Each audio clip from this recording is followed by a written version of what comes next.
Hello, everybody, and welcome back to Disc Covers, the only podcast that reads, reviews, and ranks all 41 of Terry Pratchett's seminal comic fantasy novel series, The Discworld. We're very happy to have you here. My name is Iris J. My pronouns are she or zer, if you're feeling spicy. And I've got two special guests in the studio with me today. Woo! One of y'all say hi. Hello. Oh, and introduce ourselves. And introduce yourselves too. Yes, Hello. obviously. I am the internet's beloved Princess Grace. She, her, fey, fear, fair, if you're spicy, and I am pleased as much to be here live at Scenic Iris's house. Hello, I am, as always, Juniper, she, her, and I have to ask, when was the last time we checked if we were the only Discworld podcast that's ranking all the books? I hate to say, well, I found at least one other list out there, but I didn't find an attached podcast to it. The important thing is I know that when we we're started, fast. we were the only one. Other people have ranked it, but not done a podcast about it. Other people podcast about it, but they do not rank it. We are the only ones who are fashioning the ranking list live for you, the listener. If you hear of any competitors, don't trust them. Just listen to us instead. There's snake oil. They're probably worse than us, and also less sexy. Send us their address, podcast feed, and list of known weaknesses. Yes. They have it coming. And also joining us over the phone are Synoptrix and delightful friend, Belina. Whoa. Hi, I'm Belina. She/they. You're starting to make me think that I really need to pick up some neopronouns. But no, I'm just saying always happy to be here. Yeah, you don't have to, but they are cool. Also, one of these days, I'm going to get you here so we can have all four of us recording. Oh, no, at the very least, I need to get out there because Roxy's out there. Yeah! I will be rearranging the entire recording setup, though. I'm not going to have four people sitting around this one microphone. That would be God, ridiculous. I can imagine. I'll bring my stuff just in case anyways, but... Perfect. But yeah, welcome. Today, we're going to be talking about Thief of Time, a book that Terry published in, I believe it was 2001? Was it 2001? Correct. Yes. Oh, wow, we've entered the 2000s now. Yeah, we're in the new millennium of Discworld. It's the century of the anchovy or whatever the hell. I mean, at the very least, he made a fucking Matrix joke, so that puts a floor on how long ago he wrote this thing. Yeah. This is definitely a post-Matrix book. Yes, Yeah. I spun around 360 degrees in my seat when I read that one. And walked away? And I said, whoa. I did all of the Matrix things that everyone loved to do back in 2000, immediately after the Matrix came out. Take pills, trans or gender. Yeah, all of that shit. It was great. Mm-hmm. This was a really interesting book. I liked it. It's very atypical for a Discworld book, though. Yeah. Almost not a Discworld book at all, I'd say.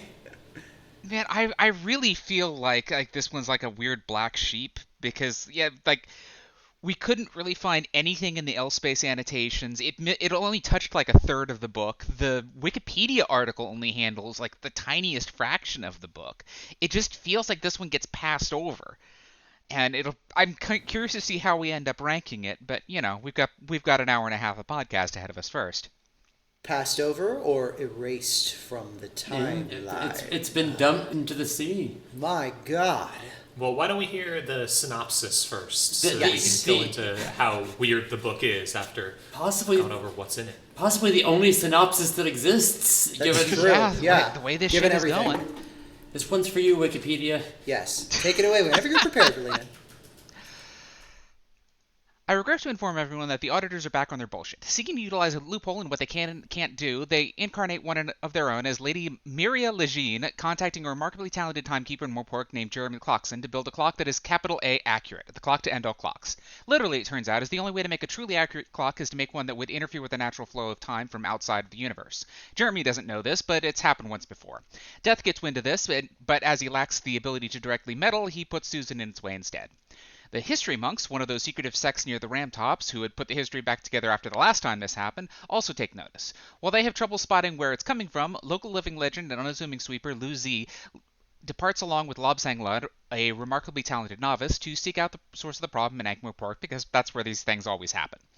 They arrive moments too late, and time is halted. Lobsang and Susan meet in the resulting stillness and attempt to figure out how to get things flowing again. As they do so, more and more auditors incarnate into human bodies out of a curiosity they didn't know they had, and promptly find themselves various flavors of unstable and unable to cope. Fighting through them, Susan and Lobsang follow a series of hunches Lobsang has about where he needs to be. These lead him to meet up with Mrs. Lejeune, who has carried Jeremy out of harm's way due to a feeling that she can't quite explain having. Jeremy and Lobsang are something like twins, but more like the same person, split apart by the barest fraction of a second. When they come back into contact with one another, they become something less like the sum of their parts and more like an incarnation of time itself. The reunited whole believes he knows how to handle the clock, but first he needs to be brought close enough to it to act. The disembodied Lobsang/Jeremy, along with Susan and Emiria, who's now going by Unity at Susan's suggestion, break into a chocolatier's, taking everything they can carry, and fight their way back through the city towards Jeremy's workshop. Sufficiently powerful feelings, such as taste and smell, can overwhelm an auditor to the point that they discorporate, and an explosion of flavor is something they can't simply adapt to, making it the most reliable weapon against them. Which is good, because there's a lot of auditors in the way. Nothing the group can't handle, of course, even if one of them ends up having to restore from a save file after a tough battle. Lobsang proceeds to break the clock, shattering history itself, and then slowly putting it back together. He has all the time there will ever be, so it takes no time at all to put it back together more or less like it was. It's fine, don't worry about it. The auditors die out, either through infighting or from being forced to dream as they run out of energy and fall asleep. Unity gets to have a proper death by chocolate. Lobsang is promoted to sweeper sometime after he takes up the mantle of time's anthropomorphic personification, meaning his parents can retire. Lu-Tze goes back to sweeping. Susan returns to teaching, though she sneaks off to have a chocolate break, only for Lobsang to show up for an improvised 7 minutes in heaven. Wow. What a book. That was a really interesting synopsis because it kind of made me realize something about the book, which was this book actually. You know how we say that some Discworld books feel like a movie? Yeah. This one really did. Yeah. Like, there's scenes that you think about. There are several like, the sequences that characters in. absolutely need to be animated to make any sense at I all. was- Why the hell do they have the bars in the goddamn procrastinator room for any other reason other than to be cinematic?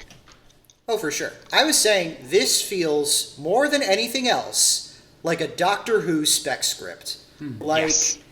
it's the most science fiction-y Discworld book we've gotten yet, and that I'm willing to put good money on that we'll ever get.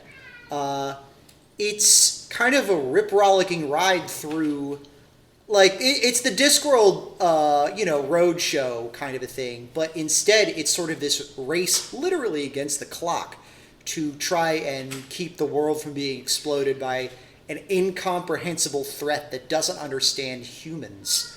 And it's got a lot of that kind of it's even got like kind of an old guy who's kind of just there to kick it and explain things, but not really like do a hell of a lot, because the actor doesn't really do like a lot of like wild shit. And it just struck me as like this was originally something else, and then it feels like it got retrofitted into a Discworld book to me. I really liked that about it. It feeling like having read, I guess because I've read every single Discworld book now up to this point, having something that's so very Pratchett and in many ways so very Discworld while still being like different in a lot of ways it was really nice. It was fun. I had a good time with it. I really enjoyed it. Yeah. It's the mint chocolate chip of Discworld books. It's the one you don't really expect. Also, before we get off the subject, I do have to say, you mentioned the Doctor Who thing. And so I did go look up what Terry Pratchett thought of Doctor Who, and I did find an old article that he wrote about Doctor Who, where he's really, really mad at it, mostly because it shouldn't be called science fiction, because there's no science in it There's whatsoever. no science. It's not hard sci-fi. Yeah. It's science fantasy. He complains a bunch about the fact that there's no like scientific explanation for anything, and has no interest in doing so, and is just a lot of Deus Ex Machina and a lot of random solutions to stuff. But then he follows it by saying, and also I will show up every week and watch it because I enjoy it thoroughly. Which about makes sense. Yeah. Yeah, that seems about right. But yeah, it's so concerned with like laying down like it's an entirely new system of magic, which is time-based shenanigans. It's run by the history monks, who we've seen in Discworld books before, but never, always as like background characters and never really intensely. This book has a lot of DNA that it brings in from Small Gods, which is also where Lu-Tze first appeared, but they really fill in the gaps here as here's a chance to kind of start from zero and try this whole new system. And it's a really cool system of how it works. Like, with, like, we have to, like, repair time. We have these things called procrastinators that kind of, like, keep time flowing correctly and how we balance it and shit. We can, like, slice time up and do wild shit with that, travel fast, do sick-ass kung fu, or, like, even, like, respawn from the dead, which was fucked. Yeah, the Yetis can quick save. Yeah.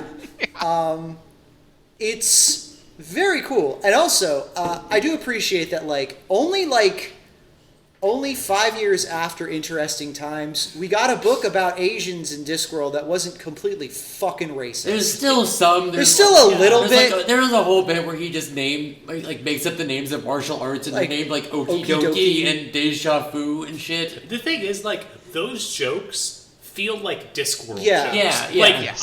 I'm not going to say this book isn't racist, because there's definitely some stuff, but a lot of the jokes in it, I read them and I'm like, yeah, that feels about how, like, Pratchett would make fun of England as well, like, naming random shit in funny ways or stuff. It actually feels like he's making fun of everyone equally, and not like this weird whatever the hell was going on back there. It was I absolutely have to give him credit for Deja Vu giving you the feeling that you've been kicked in the head like this before. Yeah, that is very He's actually good. telling a joke there. That helps. Yeah, it's cool. It's also got good payoffs and stuff, and, like, it's still weird, especially because, like, all of the things here are based very much on, like, martial arts movies tropes and story tropes, like the whole if there's a small bald man sweeping and grinning at you, you should be scared, sort of thing. You're gonna get your ass kicked hard. Yeah. Like all of that stuff. So it's still drawing on all of these things, but it's drawing on them in a way that I could go, yeah, that's fun, and I think would have been fresher in 2001 a little bit. Yes. Well, that's when right after The Matrix came out. Yeah. I said that, he makes a Matrix joke, but yeah, the weird obsession with weird time fuckery and kung fu. Wait a second. I mean, it's not the part of the book that's aged the worst. That would be naming the guy Jeremy Clarkson. Yeah, that is inescapable, isn't it? Like, I mean, he only says it once and then just calls him Jeremy for the rest of the book. Thank God. I mean, just like the real Jeremy Clarkson, everything would have gone a lot simpler if BattleBot had killed him during the first season. But yeah, that was great. It's a book full of, like, weird, like, it kind of feels like Terry Strange, like really, like, I was also saying yesterday when I was upstairs in Zoe and Sarah's apartment, like, this book really feels like Terry in interviews really seemed like a kind of, like, real mercenary kind of guy when it came to putting out books. Like, he was very much like, okay, I gotta write this much per day, and I keep writing Discworld because it's what makes the money, and that's why I can deliver books every year. With this book, it feels like, now that we're in the banger era, it feels like with this, and also maybe The Truth, and maybe stretching back to The Fifth Elephant, like, it really feels like he's starting to be like, okay, I can afford to get, like, a little weird with these books. Mm-hmm. I can ease off of the series that people know they want, and I can experiment a little bit more. This feels like a very experimental book, despite it using tropes and also doing some things that were kind of done in previous books. The Horsemen of the Apocalypse need to ride out was done before in Sorcery, but this is a better take of it. Mm-hmm. Also, they're the Beatles now. They're also the Beatles, I guess. It's really weird. This book has, like, 3 different plots in it that are all going at once, and instead of, like, the normal Terry Pratchett thing where they all kind of come together or something, they just kind of run into each other a couple of times and then keep going off in their own direction. But the whole thing with Roddy had no actual impact on anything. We never even saw, like, the battle just kind of happens and then never resolves. I feel like that was like Terry was like, what if there was a 5th horseman that you didn't expect? Wouldn't that be, like, fucked up. Okay, And then it's so like, there is something about this because he called him Ronnie Soak before he realized that reading it backwards is chaos. chaos. So he just sort of went, oh, huh, well, I guess I'm making this guy a horseman now. Yeah, but again, that would be the kind of thing where, like, in a TV show, that would be like a twist, or you'd be like, whoa! And then, like, maybe that wouldn't have anything to do with the actual ending. But the point is to be like, whoa, look at that! Whoa! Stay entertained! Yeah, and like there's the idea of like, well, they got the Horsemen of the Apocalypse together, but they never said who they had to ride out against. Yeah. So they're gonna go fight the bad guys. Like that's a fun idea, but it doesn't really like it's kind of happening at the same time as the other threat is, and it's not really it's not bad. It's just it's a cool little bit. It makes a nice dramatic moment, but like it doesn't. It never concludes. It never has a payoff. At most it's a spectacle, and that's it. Yeah, again, it would look really cool if this was a movie, but it doesn't. It doesn't. Okay, that's also happening. Thanks. We're already kind of beating them. Yeah, we're doing it there. But thanks. We're already fighting them with chocolates. Mm-hmm. Yeah. This is also the return of fan favorite and podcaster host favorite, Susan Sto Helit. Yeah. The Death series of books. She's back in this one. She's a teacher in this one, which I guess makes a little more sense than being a governess for kids in Hogfather. Mm-hmm. I mean, it's she's governess for like 30 kids at once. Yeah, but it's more... She doesn't have to live with them. Yeah, no. I'm saying it's like an escalation. Yeah. Pratchett is once again trying to make this lesbian date a boy, and it's once again not confusing and believable. annoying to me. Look. I'm sorry. She said like three, like she didn't know Lobsang except for when he was like a fart. When he literally pulled the soft fuzzy man thing on her. Where it's like, I'm kind of indistinct and vague, but when I have a meat body, I'm going to be a hottie biscotti. Get ready for that. It's a little bit cute at the end, and like I get the idea of her being like, oh, there's someone else like me and caring about that, but they really didn't get any time together to sell that. Meanwhile, I think that her and Unity should make out because they have such they have such great tension. I think the girl should kiss. I think they had more chemistry than she and Lobsang. Yeah. I mean, I love the idea of like a woman who is practical to a fault and a woman who has only been able to survive by being as impractical as she can possibly imagine. Mm-hmm. That's great. Susan would hate it. And that's what makes it really cute. That's why it's good. That's what makes it good. And there are hate but be unable to look fanfics away of them together. Well, I'm we can so fix mad. that. That's so bullshit. We gotta do something. Listeners, it's time for our once an episode call to arms. We need you to make Susan/Unity fanfiction. Slunity, if you will. Slunity. Yeah. Not the game engine. Yes. It would be cute. This isn't at all because Unity is like one of my secret favorite underdog characters from any Discworld story, and anytime anyone does anything with her, I'm just like, oh, I love Unity so much. Oh. Why do you like Unity so much? I don't know. That's an interesting question. Okay, I have to say that as somebody who frequently has conversations, who so frequently describes herself as an alien studying how you humans work, and as somebody who has been trying to be a woman here for the last 6 or 7 years, yes, I have an appreciation for this character that I did not have the last time I read this book. Yeah, like I was reading it, I was like, wow, June's whole assessment of this being very transgender actually is pretty on the money. It's good. Yeah, it's okay, Unity. I can't do makeup either. Yeah, I joked in the chat earlier that this is a character that I've accidentally been kinning for years. She gave herself the Shizuka Joestar, and I think we've all been there. But I love her so much. She's so good. She has so many problems, and she's trying her best, and that's all I relate to that a lot. Literally all things strive. Yeah.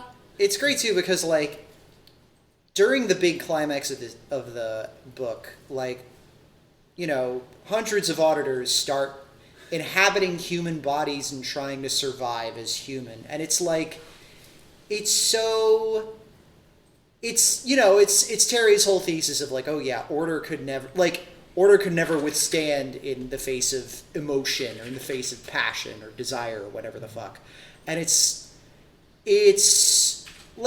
kind of shit is really like, yeah, this feels like a Doctor Who spec script. It's so like, look, the thing that we wrote the whole book about is literally happening right in front of you in the most obvious metaphor possible. These people are exploding because they're eating delicious candy, and they can't handle how cool it is to eat delicious candy. Okay, yes, when you put it like that, it's very English sci-fi. Repent, Harlequin, said the TikTok man.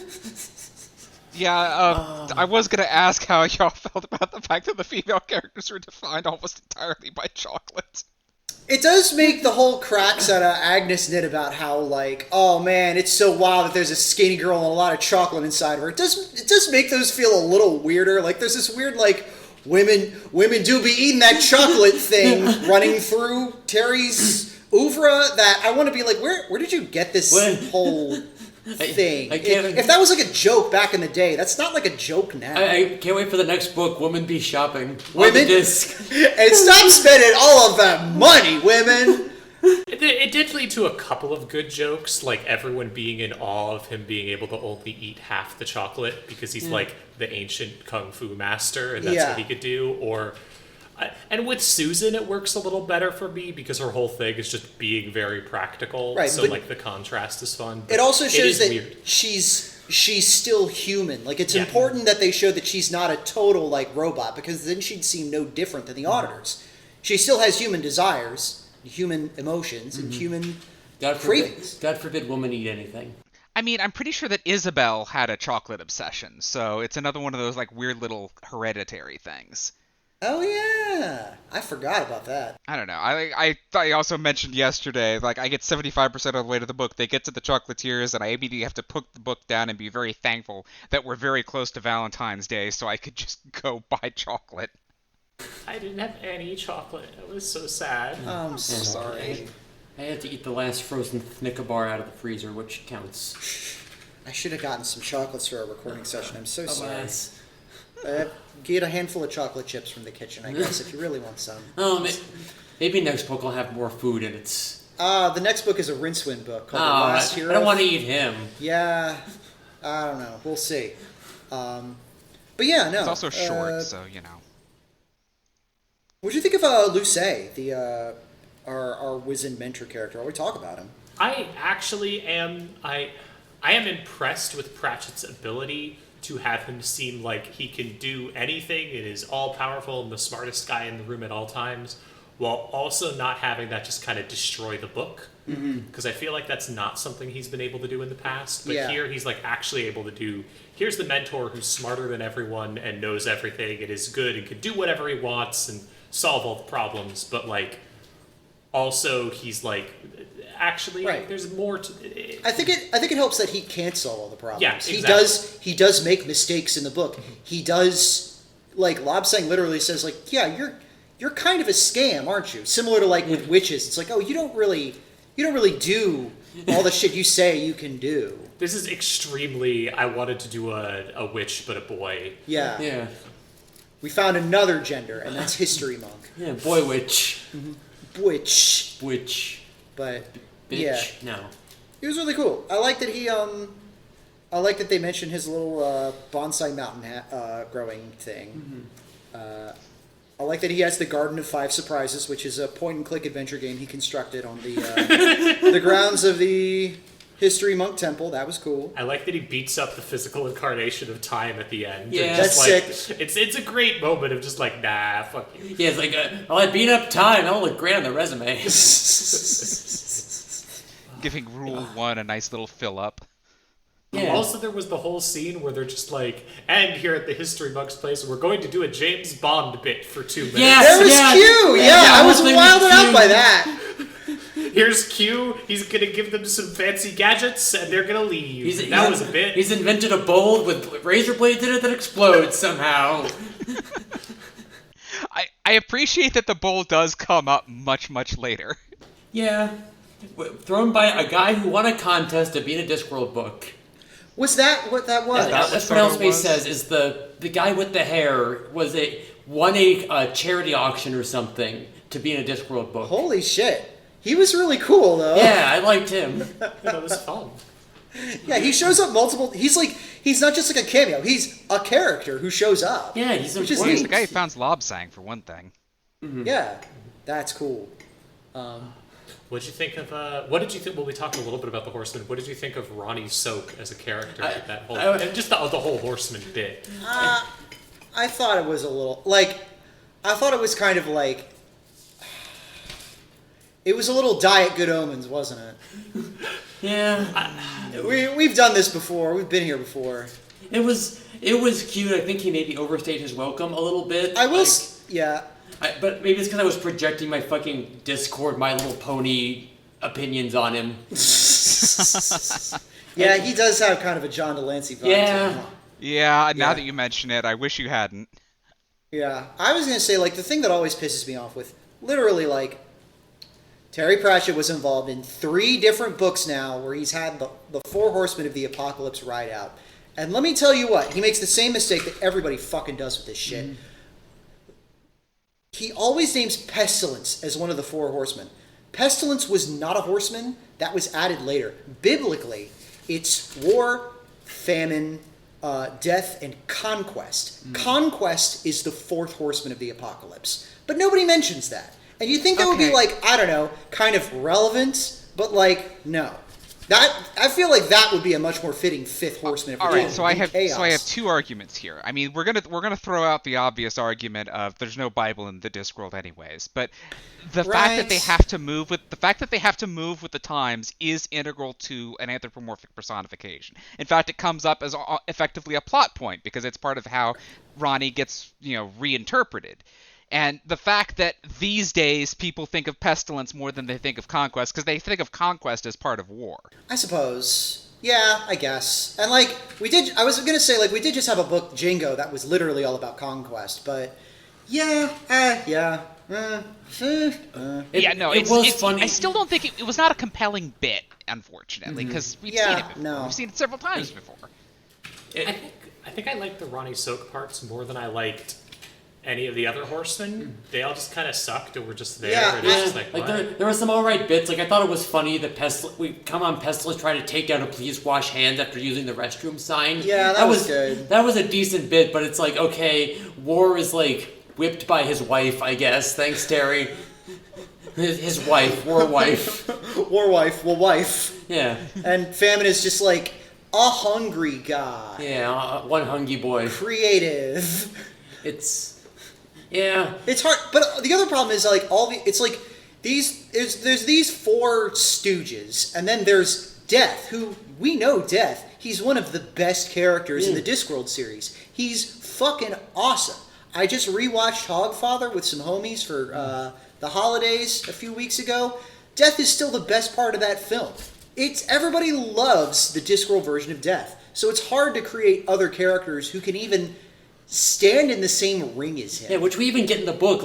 Obviously Death is dead. Everyone else is no one's really afraid of them anymore. They don't even give them different typefaces in this book. They're just guys. Yeah, which is the point, is we make them into guys. That's the whole plot of the book, is being a guy does this to you. Death is significantly less of just a guy than the rest of them, though. He's still a talking skeleton. Okay. Would it have been funnier and would it have aged any better if he had played up the Beatles thing more? I think it would have aged much, much worse. Yeah, I think it might have been funnier, though. I don't know. I'm just trying to think of anything to make it any different from any other time this has come up. If they had been more about creative differences, about having... the big thing about Ronnie is that he went out and got a different job. That is the thing. That is what made him different. That is what made him actually kind of interesting, even if that different job was fucking milk. Yeah. Yeah, time milk. Mm-hmm. Tilk. I also did like what they did with him at the end of nowadays chaos is... chaos theory, butterfly effect. Yeah, it's all math. He's all math now. That's a pretty good gag. Yeah, I like that. That's a fun thing, but yeah, it was definitely the weakest part of the book for me. That whole through line. It was, I thought it was funny when the angel with the iron book shows up, and it's like, sorry, you're not canon anymore. You haven't been part of the canon for like the last 100 years ever since the prophet brother and so on. Brother wrote you out. Yeah, just like they wrote Ronnie out, you know? Yeah. It turns out you were a weird metaphor for infighting. Yeah. Good bit, but like, nothing really happened from it. Yeah. He was there to remark on how fucking weird the fight was. Mm-hmm. Yeah, like he's there so that Mrs. War has someone to talk to, I guess. Which I always appreciate talking to wives. I think that's good. There's no librarian in this book. Anyone else notice that? Yeah, I was about to say, we're fully past the point where Terry feels the need to put the librarian in every single Discworld book. Yeah, the wizards only get mentioned in passing once. Instead, we got Nanny Ogg. Yeah. We do get Nanny Ogg. Yeah, we get to see Nanny Ogg, who is now canonically the best midwife to ever exist. Yep. Period. She knows her way around a pussy. Yeah. Her own, other people's, times, anyone. She can deliver a baby out of anyone. That's gotta feel pretty great. Just like God showed up and was like, I need the best midwife to ever exist. Yeah. And that's you. So you're gonna help me. Like You're gonna show up. But also like the whole Samurai Jack thing of like, not yet. Someday you will be the best midwife. Yeah. I'll be back. In a few decades, I'll be back. Yeah. That's sick. Yeah, it's good. You came back 3 times. And are you ready for the Tamusi now? Yeah, Tamusi. I also, other stuff with all this stuff, I sort of liked the stuff with Jeremy, but it didn't go anywhere. He just kind of disappears, and now we just have Lobsang. He stops existing. Yeah, even his other half didn't like acknowledging that he existed. Yeah, like they just kind of killed off Time's autistic son. I get it. It felt like, oh well, he's supposed to be both of them now, right? But he's not. No, you don't just see one any of them. you don't see any of Jeremy in the Lobsang 2. He goes by Lobsang. He should have at least changed. He could have been like Jobsang or something. Or he could have gone back to Newgate, his name before he was Jeremy or Lobsang. Yeah, so it does feel weird that he just kind of killed Jeremy. He kind of got exploded. Yeah, and before that he was just kind of like the dude who was building the clock. He was Mr. Plot Device. Although I didn't mind him. I thought he was nice. He was a great foil for another appearance of a guy I love to see, Igor. Yeah. You get to see Igor, which you're always happy about. Igor's in this book with his hand-me-downs. It is. Why are you looking at me? Igor absolutely had the best joke in the book, so. No, I this book had one of my favorite, I think my favorite joke in the book was a footnote this time, which was just talking about how Igor's always tried to get away from the situation with the, we belong dead. I don't know why it said you're saying you belong dead. I like Bride of Frankenstein. It's a good movie. It's good. Yeah, goes in and like, oh man, we get to work for a mad scientist. I know how it is. I know how it be. But then later he's like, this guy's creeping me out even for my line of work. I don't know about this shit. This guy actually gets shit done, which is uncomfortable. I don't like that. Mad scientists shouldn't be too good at their jobs. That makes things dangerous for other people, not for us. It's part of the job for us. That was fun. I think that's kind of a lot of this book felt like really cool ideas that I wish had gone slightly different. Mm-hmm. Like, it's not a bad book. I really enjoyed it, but like, I wish they had done a little bit more with Jeremy and Lobsang. I wish the Unity didn't die at the end. Yeah, that was kind of for no reason at all. I think she'll turn up again. I like to think she'll turn up again, as things do. I like the idea of like. I mean, it's because Pratchett wanted to make a death by chocolate joke at the end, and also like was like, oh well, I can prove that she's human because she died with a soul. But now, fuck it, she should like get to live and be happy, and I love her. You love a good face turn. Yeah, it's just like Sunset Shimmer. Oh my god, it's literally just like that Sunset Shimmer shit.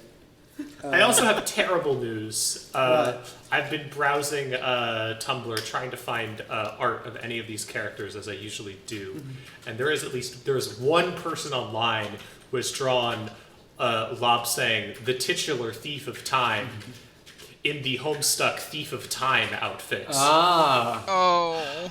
Someone had to. Yeah, someone had to. It actually made searching for the book really hard because you get like a couple posts about it and then a bajillion OCs. Yeah. Listeners, be glad you can't see my face right now.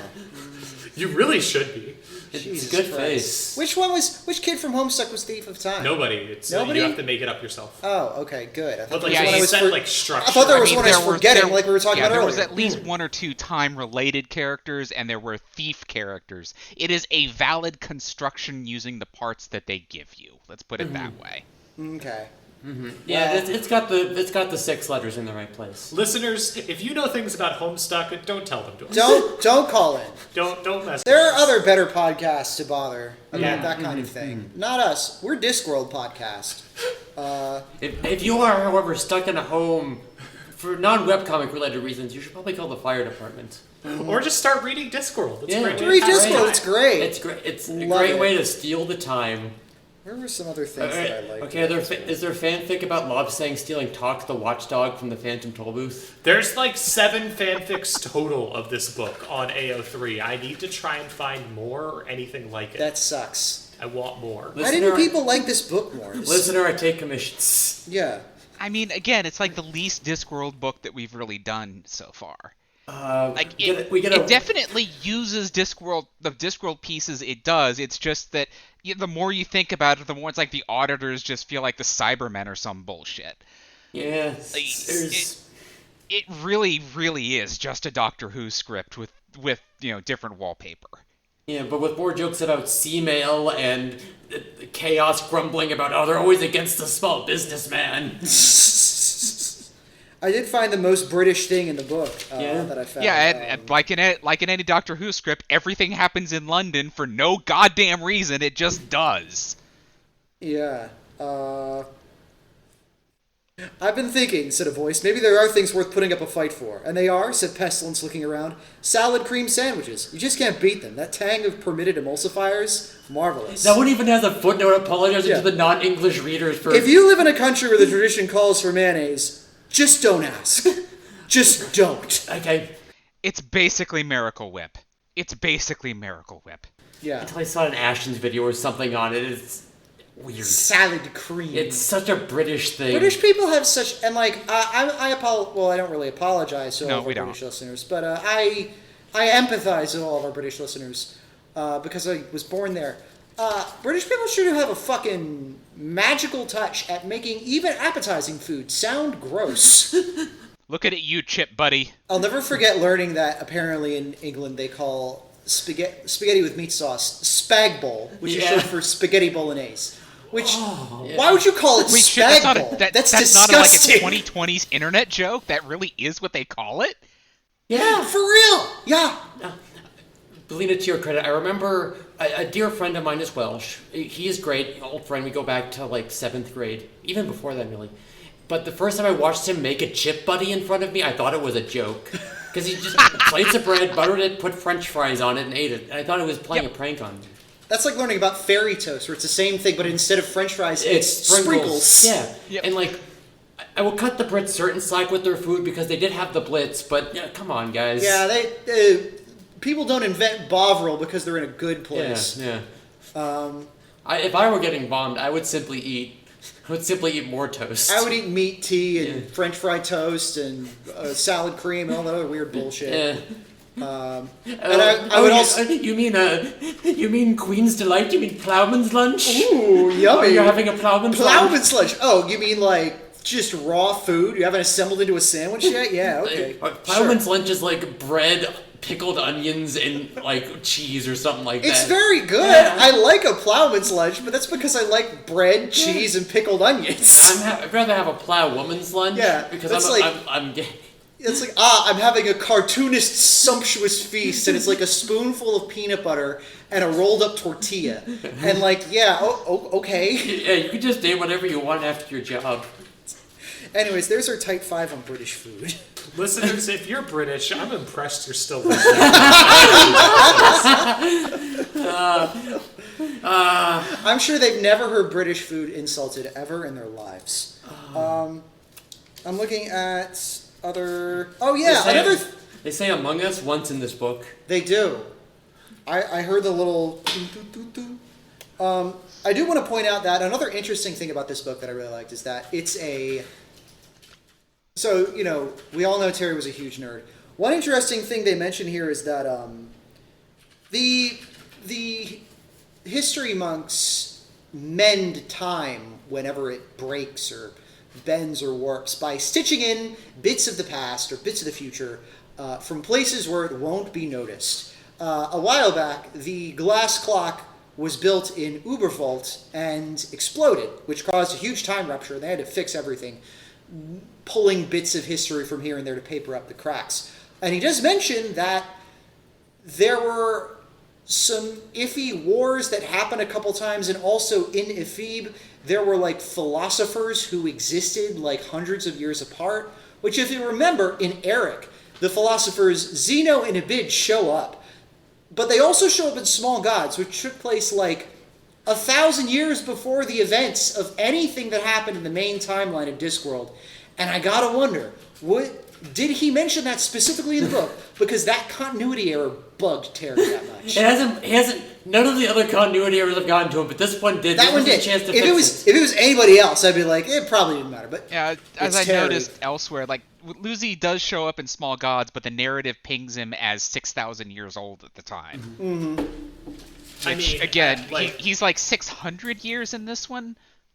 Yeah. That was kind of my realization when reading that article about him whining about Doctor Who. It's just like, oh, Terry Pratchett was like a hard sci-fi guy. Yeah. He did care about keeping all of that stuff straight, huh? He was one of those dudes. Yeah. And like, if this were... There are other shows that, of course, cover all of Pratchett's output and not just the Discworld books. I might recommend the Pratchett podcast, friends of the show. How you doing, folks, if you're listening? Hello. Who cover all of Terry's books, including his non-Discworld volumes, not just the stuff set in this fantasy comic series. And his other books, a lot of them are much harder sci-fi. So... There is one I do eventually want to read on the podcast. I think it's called Nation. The Yeah. really Oh late yeah, one I've that's read like, Nation. Yeah, that one's the really famous one of his non-Discworld book. I've never read that one at all. I should. If we do a bonus episode on it, we should read that. Yeah, I'd love to do it, but I need to figure out where he wrote it roughly. But it's the one whenever you're looking up, like, well, what else did he write? It's like, well, he also wrote this book. So, Yeah. This, Johnny and the Dead, The Carpet People, and then, like, if you read the little, inside of every Discworld, there's, like, a list of, like, 18 different Discworld spin-off things, like, Where's My Cow? The Discworld Big Map, Natty Ogg's Cookbook. And also, I feel like this book specifically was maybe influenced by his Science of Discworld series, which he wrote throughout the 90s, and which were kind of, like, using the wizards as a framing device to talk about real-world science things that were actually going on. We aren't covering them in this podcast because we're only doing the novels. And from what I understand, most of them is just like talking about interesting real-life science stuff. And that seems very cool, but that's not what we're here to talk about. And it would be weird to rank those next to the novels. So, but they're interesting. Yeah, If you can find we'd copies, have a God long look. drag-out fight about how good Where's My Cow is. Yeah, I'm not. We're already including, because the official list includes the young adult material. We're already including that. I feel like it wouldn't include the young adult material if the last Discworld novel he had published wasn't a young adult novel. I feel like it would just because of the Tiffany Aching books, because those are like those do tie Those into seem the rest of important. Discworld. Like, Yeah, they seem important in a way that the Amazing Maurice doesn't seem important. But we'll see. Maurice isn't that amazing. Maurice did get his own movie, though, so what the fuck do I know? I've heard Amazing Maurice, like, that's one of the ones people always recommend. I've heard it's really good. I'm really excited to read it, because I haven't read it before. But, like, the Tiffany Aching books are specifically, like, no, the witches show up in those, they're important characters, there's a lot of, like, tie-ins to... It's a Discworld book, set in Discworld. As opposed to, like, the Amazing Maurice is set in Discworld the way, like, Pyramids is set in Discworld. It's happening somewhere on the disc. Yeah. Yeah. Oh, it took me until the end of the book to realize his name is When. Like the question. Oh. When the eternally surprised. Discworld does it pretty well, where like usually it's at the end of the book, where like, oh, it's been a pun the whole time, like how they explain, Legion, Miria Legion. Yeah, or Soak Chaos or whatever. Yeah.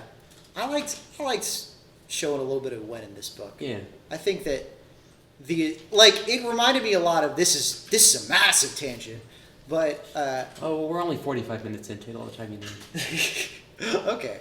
Well, the whole thing about him being eternally surprised as a mode of enlightenment really reminded me of Nero and I are obsessed with this pair of architects named Arakawa and Jins, who got hot in like the 80s and 90s because they were experimental architects. They made a lot of buildings with like bumpy floors and curved walls that were kind of purposefully hard to navigate. They painted a lot of walls in clashing bright colors and used unusual textures for things. Their whole principle was, behind all of their design, was that they were trying to design buildings that embraced tentativeness, that would keep you surprised and aware while you were in them of your surrounding architecture and decor. Because if you live a life where you are constantly surprised, then you'll never die. You will become functionally immortal. That makes sense. Which is a bananas idea. Now, one of them not the day. I get it. One of them did die. So, maybe not a watertight theory, but after, they were also a married couple, and after Arakawa passed, Jins was like, yeah, so this really is just kind of proof of concept that this whole death thing is really something we need to get over sooner rather than later. I blame society for this. Mm-hmm. We really need to accelerate our push towards gaining functional immortality by being constantly surprised and in wonderment of our surroundings. We do live in a society. We do live in a society, but it should be a more surprising society. Nah, I can live with it. That's what all those loot boxes are trying to do. We live in a surprisity. Oh my God, you're right. But yeah.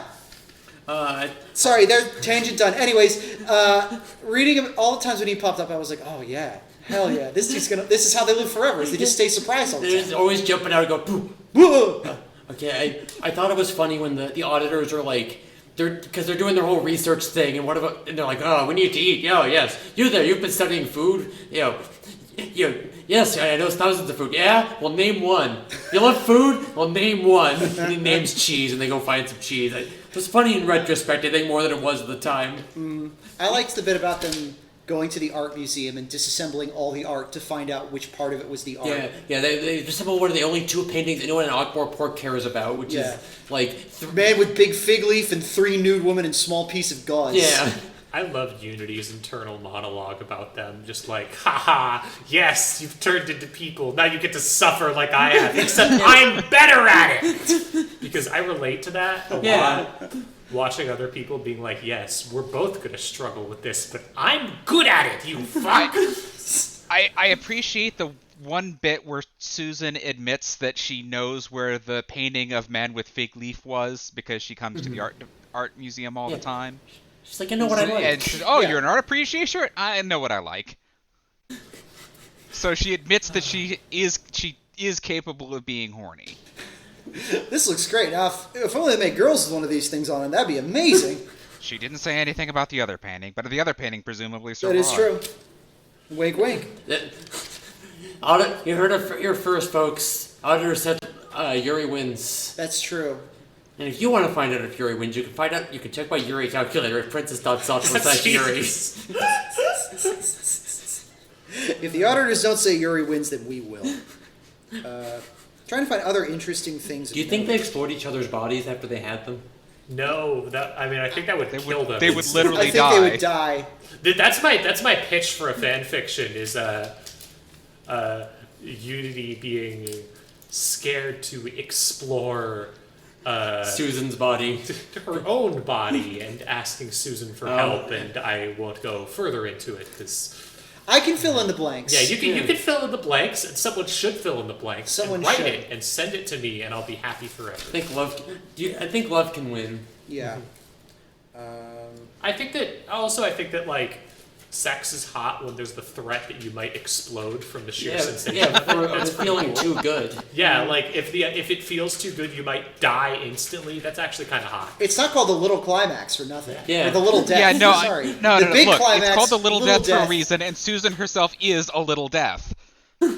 Hey! Hey, Yeah! there's your title. There you go. Bing bang, baby. God, it writes itself. Listeners, Except it doesn't. No. We need someone else to do it. You need to write it for us. It would write itself, except it does not. Were there any other bits you wanted to talk about in this book? Or? I thought it was weird that Lu-Tze is like doing some gender essentialism on the way Ronnie whistles. Like, only a man would whistle like that. What? Petite lips. Feminine tooth. You will never whistle like a woman. I like the gag that he went through all of this trouble to figure out who Chaos is and figure out this deep mystery, and then if they build it up, and then you just get his internal monologue as, well, it's because you wrote it backwards as your goddamn name. So Chaos. You even mirrored it on the front of your truck like they do with ambulances. But Not subtle. yeah. Alucard. We get a title drop. You always love those. At some point, I didn't write down anything like a third of the book because I was just enjoying it, but I didn't have anything to say. Yeah, it's we aren't at the hour mark, but I'm kind of running out of shit to talk It's about. just a fun book. Yeah. They go through all the stuff. They have a good time. There's some weird shit, but it's confined to the amount of weird shit I expect from a Discworld book. Yeah. I thought it was funny when they're beating up the auditors and Susan lifts up something heavy and blunt and says, "Let's go clubbing." I thought that was a cute joke. We're young. The night is young. There's a lot of good little jokes like that. Yeah. Reminds me a bit of when we read The Last Continent, where we were all just like, that's Yeah, pretty good. that's pretty good. Yeah, we enjoyed that. That's all right. Yeah. It was fun. All right.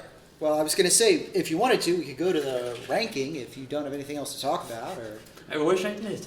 yeah, how do we feel about that?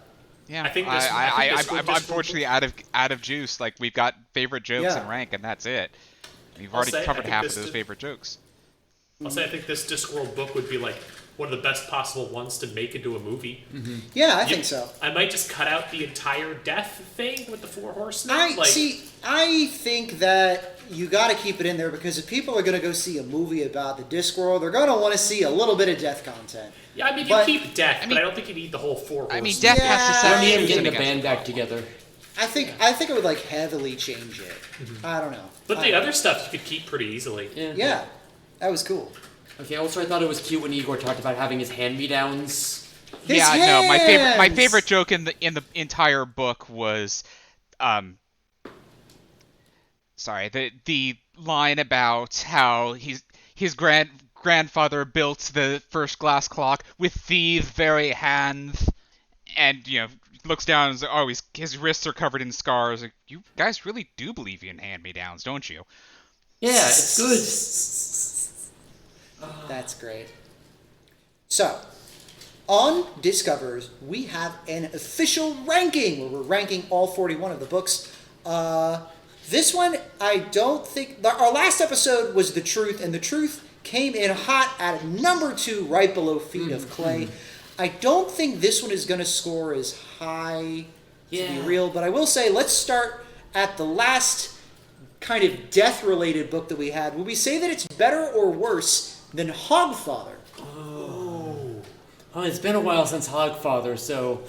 Oh, that's... I think I enjoyed this more than Hogfather, but I don't know if I'd say it's better because Hogfather did have some of those really good moments where I was just like, oh, it's so good. Yeah, Hogfather had more to say. This one's more of a romp. Yeah. I think... So now, that's fair. I think I would argue, counterpoint, this book felt a little more consistently like it was paced well. Things were constantly happening. I was interested the whole way through, whereas in Hogfather, the start is good, but once you figure out what's going on, it kind of deflates outside of all the scenes featuring death. Yeah, this one was more competently assembled. Yes. Which, it's... God, always the problem of it's consistently higher, but it doesn't have the peaks or the valleys. Yeah. Right, yeah. right. It's always such a hard decision. I generally think I prefer texture, though. Okay. Yeah, because like how much do you weight competence versus versus having something to say? That could be the thesis statement for this entire podcast. Not that I would ever want to imply that the ranking system is flawed. It's perfect and objectively correct. Let's do one thing. Do we think this is better than Lords and Ladies below it? Yes. I would say Yeah, I yeah. can say Yeah, that. I don't think I that's like- nearly like- as much of an argument. Lords and Ladies is also one that I really enjoyed. And do we think this is better than Men at Arms? I really can't imagine saying yes to that. No. Okay, then we're still stuck here. I mean, It's definitely not better than Reaper Man, that's for sure. yeah. Yeah, no, I it is want- not going any higher than 8. The entire wanna give discussion it- is whether it goes in at 8 or 9. I want to put it below Hogfather. I think it's. I think it's I sub Hogfather. think I fall on the same side there. Yeah. Like You know- I said, I think I will generally prefer that when something goes up and down than when it's just consistently the same. Yeah. I guess I gotta give it to Hogfather, like, usually, if something is like, yeah, this is the Christmas episode, I know I'm gonna hate it. And Hogfather, I didn't hate. I quite enjoyed it. So, maybe it deserves credit on that. Plus, it has Death giving a kid a giant real-ass sword, which is great. Just like in Narnia, but less Christian. Yeah. It has, It explains how the Tooth Fairy works, which is wild. It has some really good Susan moments in that. It kind of establishes who Susan is as an adult. It was much this better. book- It was a much better Susan book than this was. Yeah.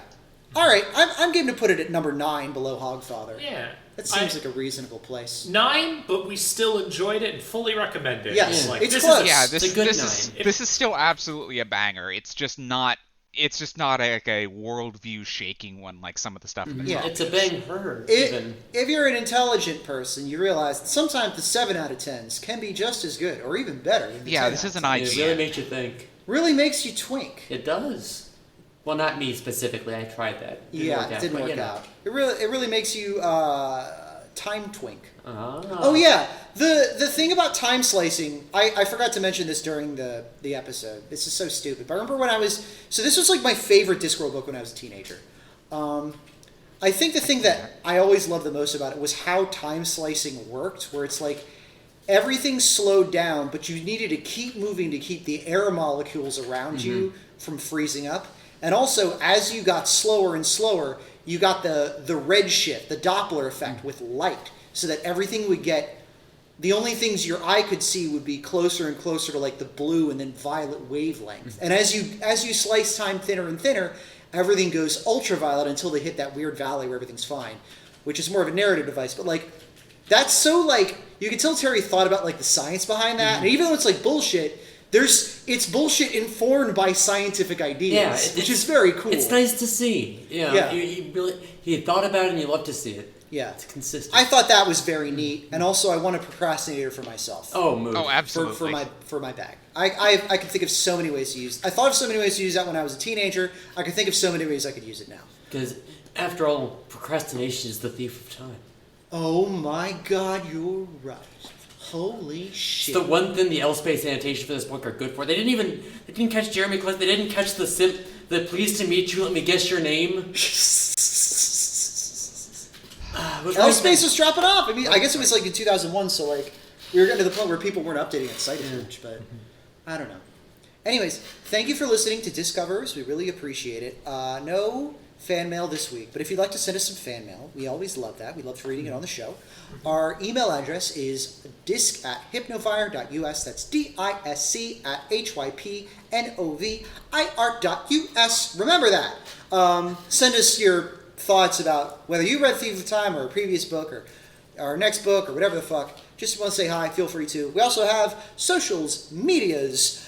We have a Twitter /X at DiscPod. We also have a co-host at DiscPod. We have a Blue Sky, which is Twitter too, at DiscPod at Blue Sky. And then we're on Mastodon at DiscPod at Queer.party. Comment on our work, share it around, spread the love. Tell your friends, get it tattooed. I'm going to try to push the show a little more, try to promote it so that we get... We don't make any money off of this show, but after I upload an episode, the website shows me analytics, and it shows who's listening in what countries and like how gay the listeners are, like how many non-binary people such as myself are listening, and a lot of NBs listening to the show. First off, fuck yeah. But also, I don't know, I find those numbers interesting, and also I want people to enjoy the stuff that me and my cool friends make. So review on a site or something. I don't tell know. your friends. I think it took like a couple months before we got our first boy listener on Horse Truck. For now. The official horse podcast of Women and NBs. Yeah, give it a few months. We'll see about that. Get horse fed. Yeah. I'm Iris J. Pronouns are she or there. As I mentioned, you find me at irisj.net or irisjcomics on Mastodon at Melfi.men or co-host Blue Sky, Pillow Fort, Tumblr, or Twitter. I have Patreon, patreon.com/irisj. Support my comics and shit. For the thing I'm recommending that isn't Discworld related, I'm going to recommend another sci-fi thing. After a few years of easing off of it, I'm getting back into Warframe right now. Warframe is a game about building a bunch of big, meaty robots who are the horniest robots that have ever been made.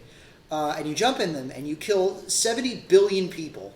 And it's fun. It's cool. It's good. You can play for free. Cosmetics cost extra. It's really about dressing up the robots. Mm-hmm. The robots have such cool fits. There's one that they're advertising that's coming out next. It's like an Aztec warrior that's sick. I just got one that's a dude. It's a skeleton which has a bunch of pots hanging off of it. That's sick. If you like games where you just get to look at weird guys, this is a great game for that. I like it. It's nice. I have a little clan with some friends. We play all the time. It's cute. It's a free-to-play live service game, but as far as they go, it's not too evil. I'm going to endorse it. Hell yeah. I have been the internet's beloved Princess Grace. You can find my writing, programs, podcast posts, and everything else that's fit to plug at princess.software. Pronouns she, her, fey, fear, fair if you're spicy.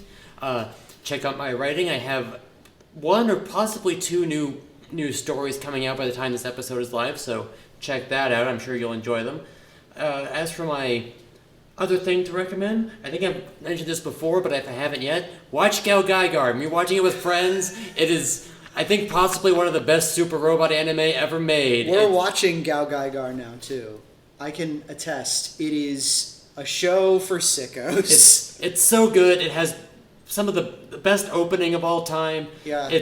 You get to see my son, Mike Saunders the 13th. They let the Americans build a robot, and they made a gay little rock and roll jelly bean who loves friendship. I haven't gotten to him yet. What the fuck? I love Gal Gaigar so much. My favorite moment of one of the episodes we watched so far is so there's this little kid who's like from space, and he can heal people who have been turned into big evil robots by the Zonders, the bad guys. And at the end of one episode, he's helping Gal Gaigar turn a Zonder enemy back into a person, and Gal Gaigar is like, wow, it's weird that you can do that and nobody else. And I wonder why that is. And the kid's like, I guess God just gave me the ability. He just blessed me with the ability to do this. And Gal Gaigar is like, yep, that's probably right. Immediate smash cut to credits. Gal Gaigar no further explanation. Gal Gaigar is so good. It is. I could talk about it for ages.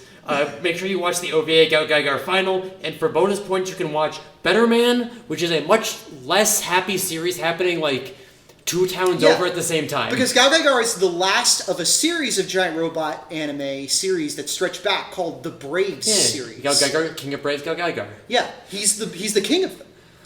Anyways, Jude. I have been Juniper. You can find me online. You can find me. Just figure it out yourself. I've done it in other episodes. Links in show notes. Websites. Yeah. As the thing I'll plug, I was trying to think of what the weirdest possible thing I could plug is, and last week, me and some friends got together and watched the, I believe, 1979 Chinese animated film Nezha Conquers the Dragon King. It was great. It was really cool. If you like old communist animation with really good orchestral soundtrack that is really pretty and also occasionally makes you go, oh Jesus, what? Because old animation does shit that baffles you sometimes. It's really fun. It was a great time. Sick. I be aware you're watching old animation with weird stuff in it, but it's fun. It's great. It's got China's favorite mythological femboy in it. Sun Wukong? No, Nezha. it's not a femboy. Nezha. Okay. Coincidentally, also the name of a really good Warframe in Warframe. Yeah, because Like Wukong, for they that matter. they love Yeah, shoving that. Wukong also is a great Warframe. And also, Nezha is a really hot femboy robot in the video game. Yeah, they love shoving that femboy in stuff. It's great. Wouldn't Used you? in so many things. More femboy content, They please. like gender is debatable there. It's complicated. Yeah. Belina? Belina, I want you to know I was going to do Belina, beloved, where can we find you? But I got distracted by the robots. No, don't worry too much about it. I'm still Belina, still she/they, easily found in the show notes. I'm gonna be honest, I'm skipping the plug this time because I've lost track of which hyperfixation that I've already linked on here. I need to go back and review those sometime.